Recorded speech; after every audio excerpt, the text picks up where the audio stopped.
Welcome to the World United.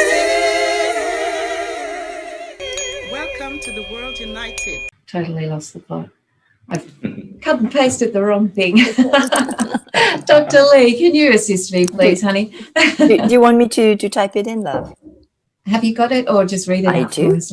Yeah, I have it. perfect. All right, I'll Well read done. it out loud then, everybody. Thank you. Okay, so what's listed here is Symphony of Traditional Journalism with a New Age Spiritualism for Awakening the Human Consciousness. Drew, you are the panel of 1 and 2 and 3 here. Could you address that if you'd like me to read it again? To address Symphony of Traditional Journalism with a New Age Spiritualism for Awakening the Human Consciousness. And then we can expand from there. So what's the question you'd like me to answer? Yes, this was just listed here, so it doesn't seem to be quite a question. It's more like a statement, isn't it? Yeah. Yeah. So I'm not sure what the question is. I'm happy to talk about it. Yes. Well, let's talk about it. Let's reframe it into a question then.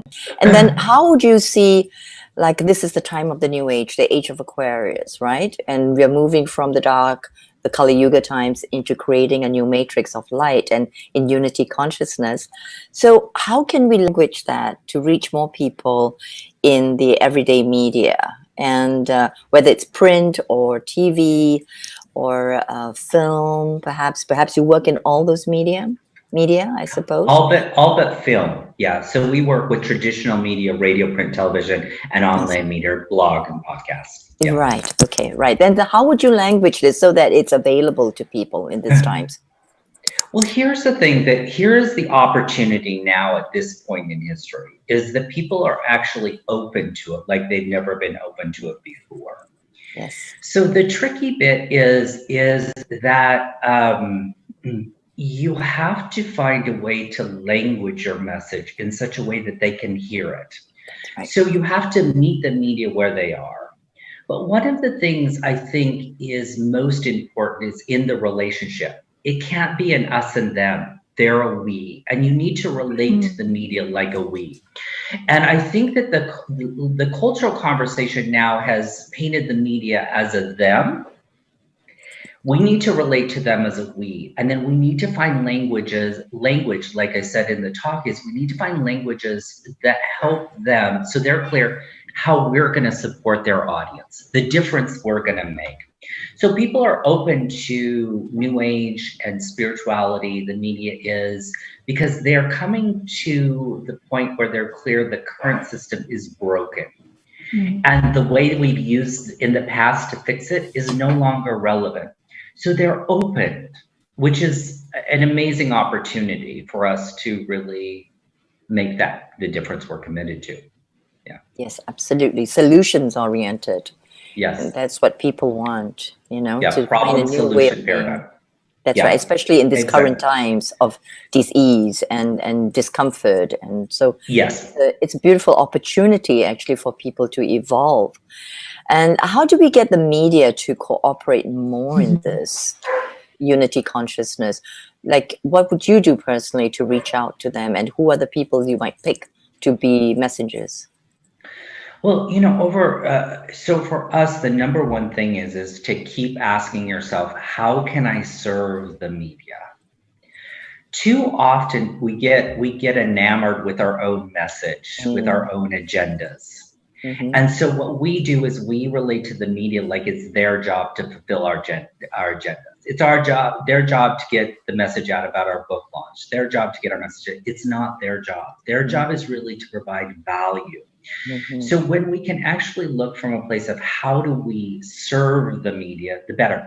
So what I think for a lot of people in the spiritual community, right?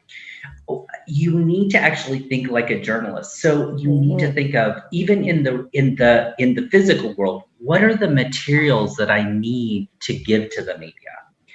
Yes. And they need to actually, just to be straight, they need to look like they're professional. And that, you know, too often, and I use this word lovingly because it's me, they're way too woo.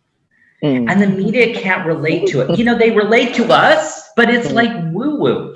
So you have to bridge both worlds. Yes. And sometimes, you know, in the spiritual community, people are resistant to that. And if you're resistant to that, that's a place to look at, because it may be a place you need to awaken. Yes, indeed. Thank you. Very good answer indeed. Michelle, do you have a question for Drew? Yeah, I do actually, Drew. So the media is not necessarily our friend in current times, in terms of the information that we are actually on the end of the information that we're being fed, and we all know that there's a story behind all of that. But do we need to correct the current ways, or do we just move forward from here? So I'd like to reframe that. I wouldn't say that they're not our friends. Their ego selves may not be our friends, but they are our friends. So it's that those languages and those labels are really, we need to watch how we're labeling anything. And whenever you're saying not our friends, red flag. They are our friends. Their ego selves, or what's driving the ship, may not be ourselves with a different agenda, but they truly are. So it's not about changing their minds, and it's not really about fixing something that's broken. It's really about enrolling them in a new possibility and in a new world. Because here's the thing, we all know when we're in a conversation and someone's trying to correct us, even to help us, you know, that friendly, your friends or recommendation, hey, don't do that. Parents, oh, hey, don't do that. It makes no difference, right? We're like, I'm doing that, right? So with the media, it's literally like thinking of them like as a friend and really exploring with them, getting in relationship with them. See, that's the thing is we relate to them like it's a them rather than an us. And we don't invest the time to get to know them. Why are they doing what they're doing?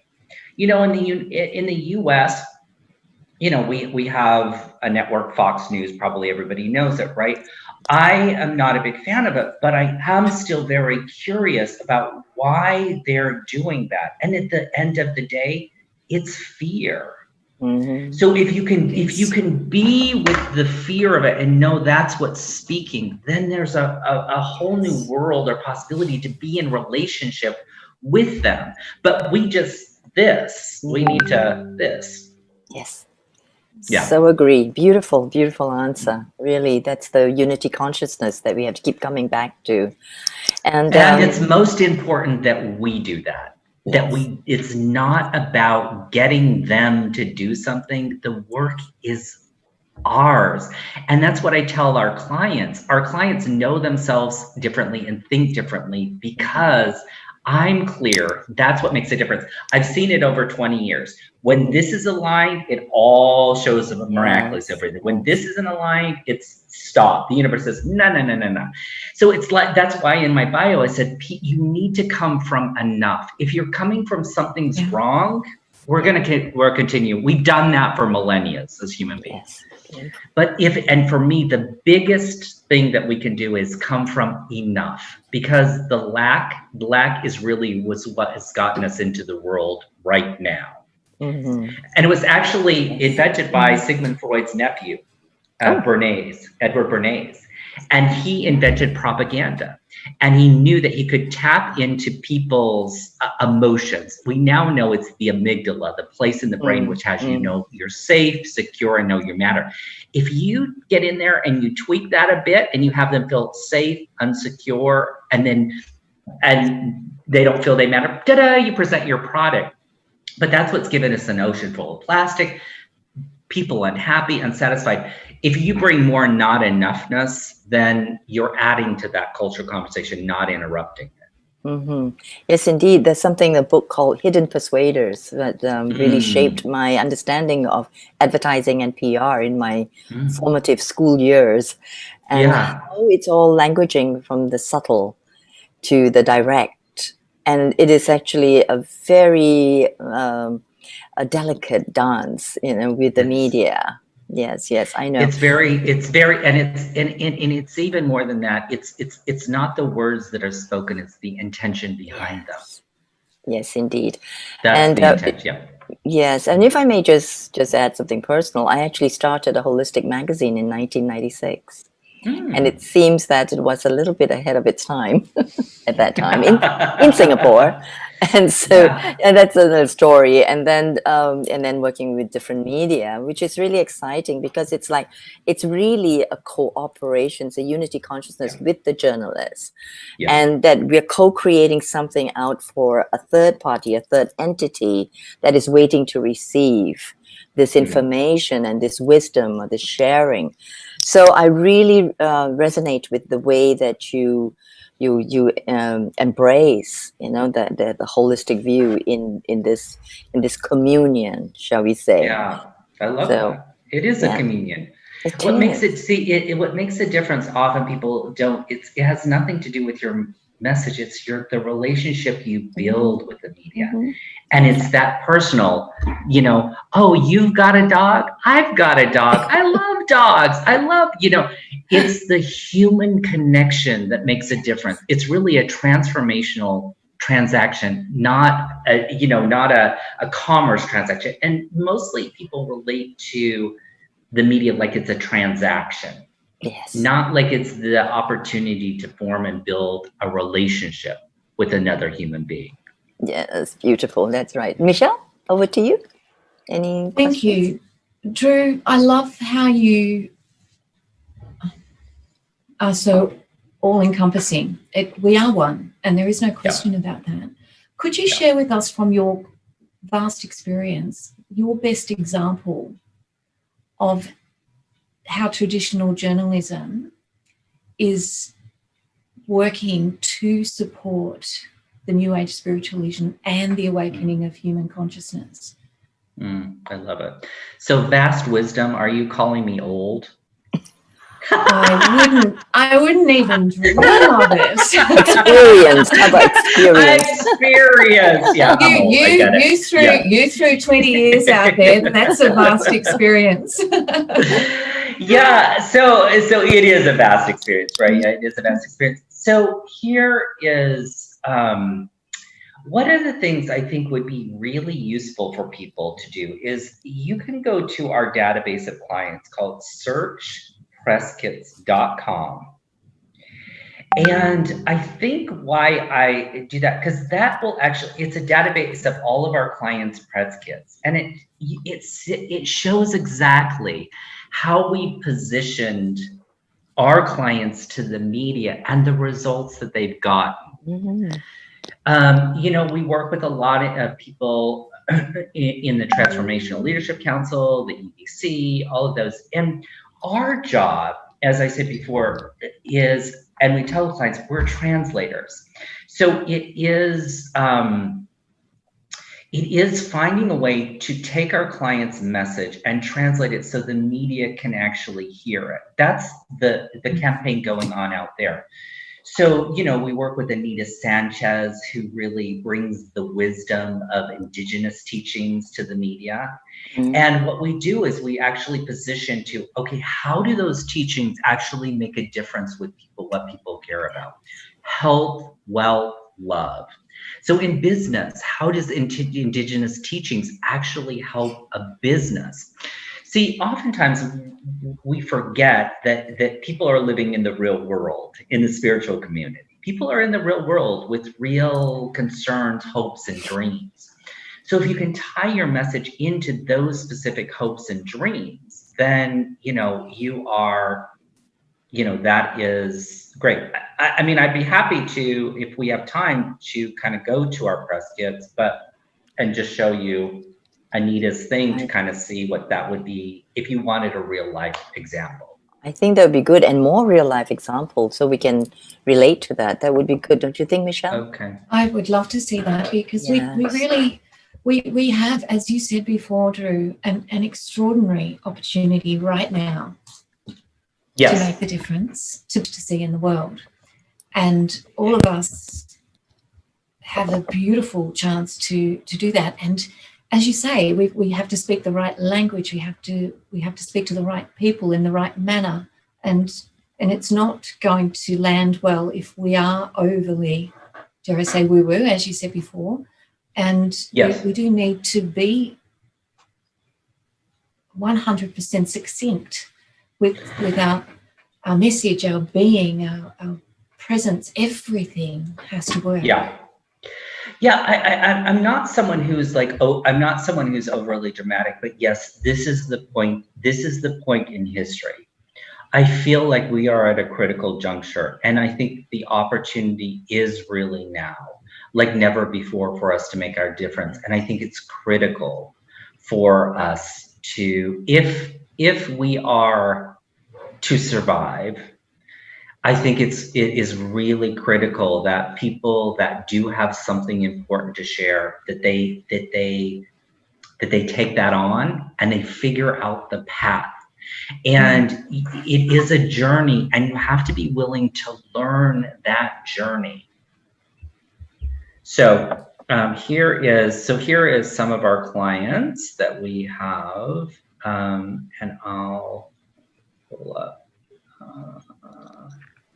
Part of my thing is blocked, sorry, with the thing. So okay. You went past Anita if you were looking for her. Thank you. There she is. Oh, I so love her. Every time I see her picture, so this is her, Anita Sanchez, Indigenous Wisdom for Modern Times. So the reemergence of belonging. So what we did is, this is how we actually positioned. So here's some of the news and story ideas that we actually pitched to the media. So you can't Google wisdom, right? Business innovations start with a dream, the power of unity, wisdom from the 2%, the 4 elements of healing, the power to forgive and the unforgivable. That is awaken someone in a powerful way, but that applies to every aspect of our lives. So we will pitch these to the media, breaking business silence around race. So she talks about her conversations, which are very spiritual and really transformational, but we make it so that the media can actually hear it. Right. And so then this is kind of, and you're welcome to like go here, but this is kind of where, you know, the results, and you can begin to see, we get mind, body, spirit media, but we also get, Joel Roberts, we've got Thrive Global. She was on the local TV station, Entrepreneur Podcast, CEO World, Money for Lunch. So these are all, it's a combination of mind, body, spirit media, as well as it's actually media, traditional media. So that is, but that's the thing to actually get, is you have to bridge the gap, and you have to learn the language of media, which is sharing how your message truly makes a difference. And you need to meet them where they're at, friend to friend. Yeah. Yeah, definitely. Yeah. Friend to friend is very, very important. And you also, the languaging is very, very important. We're trying to not only reach, obviously, the ones that are spiritually awakened, but those that are awakening, so that they are able to come into that message with congruency as well. Yeah, it absolutely. Languaging is very, very important, and you need to language out there, not in here. And too often we language in here, and it's really important. And I know that particularly people who have a big heart in the spiritual community and want to make a difference, they use language, but it's not relatable. I agree. Yeah. I agree. It's alienating. It's alienating. It's jargony and it's alienating. And that's what we need to come to grips with, is we need to find a common language beyond the words and beyond the words. Yeah. And you mentioned before about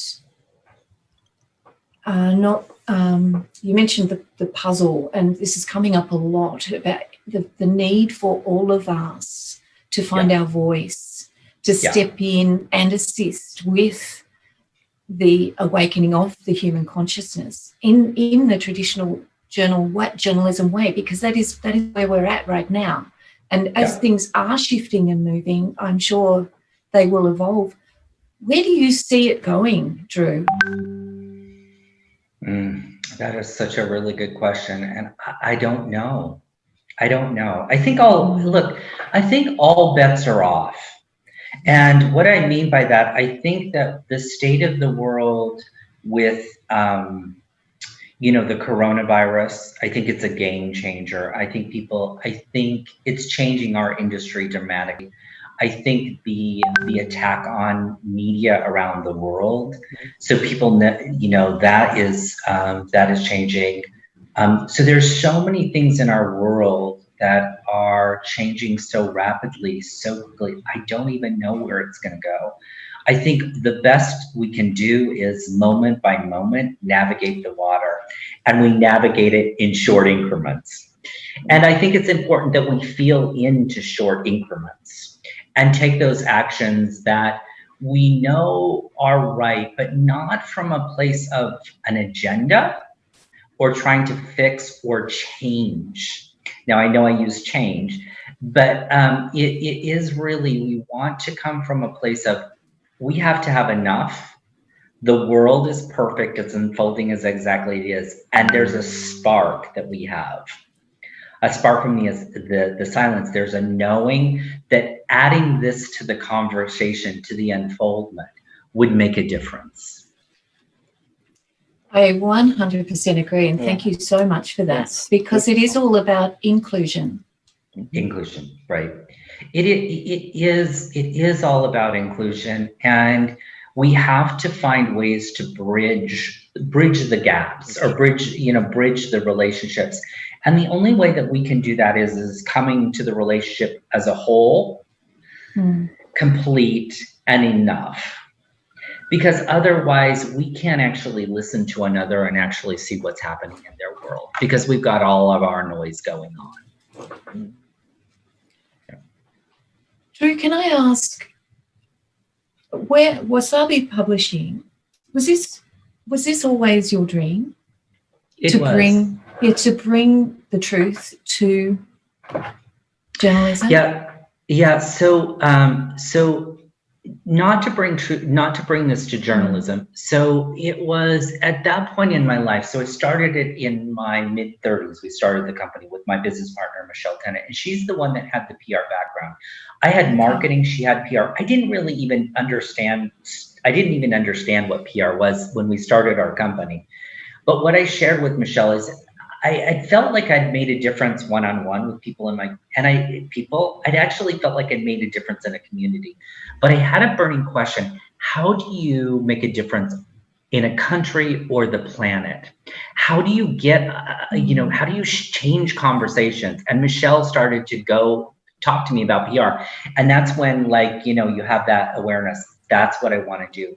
Because I saw the power of PR. If you want to change the world, you have to change what people are talking about. And at that time, and I still think that's the case, one of the quick is talking about. They definitely have the loudest voice, don't they?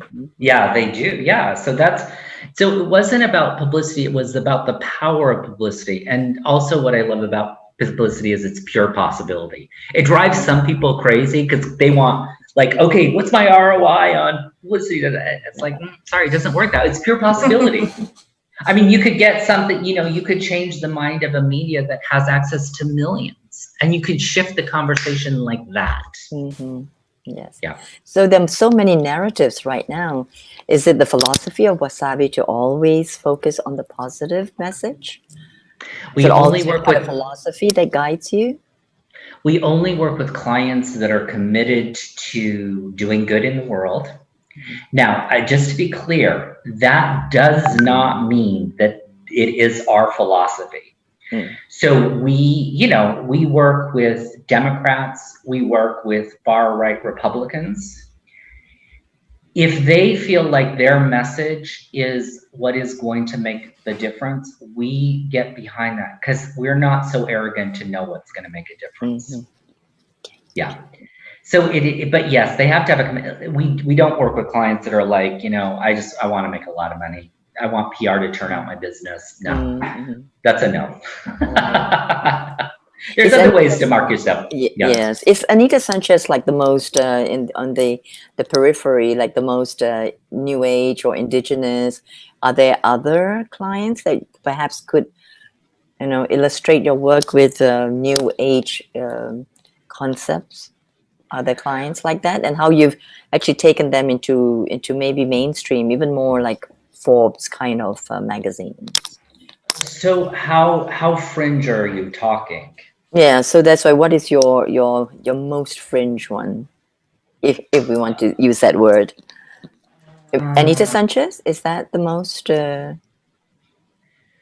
She embodies like a feminine, indigenous, and transformational work. And how many So to answer your question, so we worked with all kinds of spiritual, channelers. We've worked with channelers.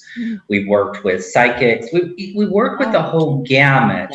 Currently, that's an interesting. Currently on our roster, probably Anita Sanchez. Here's, I think, in order to make a difference, if you want mainstream media, you have to be able to bridge both of the worlds. Yeah. You can't be out there in woo land. Sorry, you have to be able to play in both the worlds. But if you can actually demonstrate how your channeling really has made a difference and how it's important right now in those areas of health, wealth, and love, great. The media is going to be open to that. But that you have to bridge that gap. So of all the companies that I know of, and there's a ton of companies, but all the companies I know of, I think we're one of the few that bridge that gap. There are other PR companies that definitely work with more woo-woo clients, for sure. But our clients are bridging the gap. And if our clients come to us, we help them bridge that gap. Beautiful. If they're committed, and some are not. Some are like, I don't want to dumb down my message to the 5 tips to be more successful in business, and that's fine. But if you're not going to play that game, then you probably should work with a different PR company, because you have to meet the media where they are. You have to dance, and what they care about. But you can begin to shape and change the conversation over time and create openings. Yeah. Well, thank you for being that bridge. That's so important. This potent work. Yes, it is. Thank you. It's good. It's good, juicy work. Good juicy work. I like that. Don't we love good and juicy? We're going to bring the juice in. And this is the beautiful part of where we are at within humanity, in our coexistence right now. We have so many opportunities that are presenting, and the importance of viewing that from an expansive collective perspective is extraordinary. We can't move forward with the old paradigms, but there's so much that we can draw from that to make it all even better. Absolutely, but we need to keep doing the work on ourselves. We do. Because here's the thing is that, I run across spiritual people who are the most asleep people I've ever met. I mean, just to be straight, I think we as a community need to like slap each other and say, you're in woo land. Get in reality if you truly want to make a difference. You need to wake up. If you're making judgments,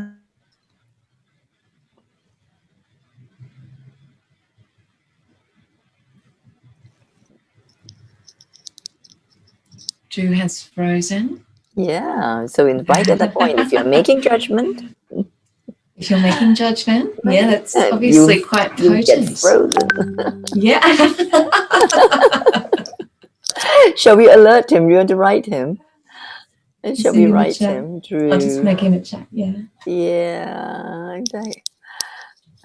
he had trouble getting on in the first place. Yes, so I think it's marvelous that it's been on all this time. it is. Yeah. So I'm sure he'll come back on. If not, we I'm telling him that he actually got frozen in a fairly good pose, so he looks good. That's always we get frozen this way and that way. I play a beautiful game with my children when we're sitting on the couch and everything freezes. We all have to make that face, and that's a good game. Yeah, it's a lot of fun. We all do this like thru now, and then we get to vote on who's the best one. Exactly. I think he froze quite beautifully. Let's see. It is. We'll give him just a minute and. Oh, Drew is not in this meeting. He's completely he's coming back. Yes. Hey. Hello. Wow. You just Zoom was like, I'm done with you. Right at the point when you say judgment, and I wrote to you that you're frozen in a very good, very flattering pose. So thank God. That is the most important thing, is that I am frozen and I look good. Good. Your image is intact, my dear, so that's fine. Oh, fabulous. That's good. That's all that we care about. That making a difference, but ending world hunger, changing the planet, and looking good. They all go together, but you have to do all that looking good anyway, so and being good and being healthy, right? So otherwise, how can you make a change? Being healthy. Yeah. Well, Drew, thank you so much for joining us, for sharing your wisdom, on particularly health, wealth, and love. I think they are my pleasure. 3 very, very crucial aspects to our own personal joy and happiness, and the ability to share that with others is exceptional. So I would love to, if I may, just share a token of appreciation with you from the Woman of Spirituality, a certificate of speaker to Drew. Is it Gerber or Gerber? It's Gerber. Gerber, yeah. Yeah. Thank you for being an esteemed speaker in the Third World Parliament of Spirituality 2020, our European leg. And that is with heartfelt gratitude from Dr. Yugandhar and also Grandmother Parisha. And we are very, very honoured that you've come to share this with us. And it is crucial what you've shared, the importance of us bringing our whole selves forward and making a difference into the awakening of human consciousness. It's my pleasure. Really, it's been a super juicy conversation, and I love those. So just so you know, it was worth getting up at the crack of dawn. That says everything, right? Right there says it all. Thank you for the certificate. Thank you for your such a joy. Your beautiful gift as well. I've popped in the chat box there the bit.ly/fraction guide. Let me go. So it's yes. Please put the capitals where they are. It's capital sensitive. Yeah, thank you. Okay. And really, if you feel like there's a spark that it is time to take action, that is everything. You don't even need a PR company. You don't need anybody. That is exactly everything you need to get your message out there with the media. That's the beautiful little prod from the universe. If you're excited, take the jump. Yes. Yeah, exactly right. Thank you, Drew. Thank you for your assistance, Thank you, Dr. Thank you for the joy. Have a great day. Juice. You're welcome. Bye. Bye. Thank you. Thank you, everybody. And we're going to, again, just take a few minutes break, and then we're going to be coming back with a beautiful few ladies that I can see sitting there waiting for us, Nikki and Delida. And we'll be talking on spirituality and health. So we'll just take a few minutes break. And thank you, Dr. Lee, for your beautiful assistance in the panel. Love having you with me here. It's gorgeous. And please just give us a few moments and we'll be right back.